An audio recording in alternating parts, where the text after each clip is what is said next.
Bonjour, je m'appelle Khlifi Sarah. Ici, je partage avec vous mon travail intitulé Évolution microstructurale des tôles emboutées et leur influence sur la propagation des microfissures. Introduction.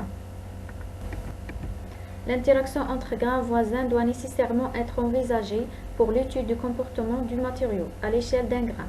L'influence des concentrations locales de déformation et de contraintes sur le comportement global des matériaux industriels destinés à la mise en forme est fondamentale.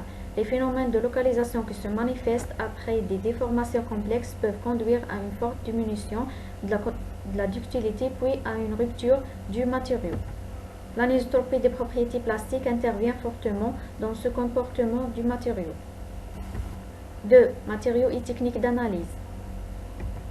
1. Matériaux. Les principaux éléments d'addition sont regroupés dans le tableau 1. 2. Techniques d'analyse. Les observations métallographiques, l'analyse d'images, l'analyse des textures par EBSD. 3. Résultats et discussions.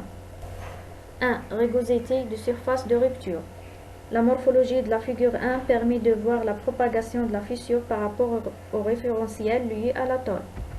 Nous remarquons que les différences de rugosité de surface de rupture dans différents points dans le plan de laminage ne sont pas suffisamment importants pour expliquer la déviation de la fissure dans les points 1, 2, 3 et 4.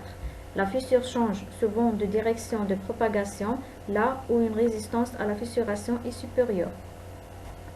2.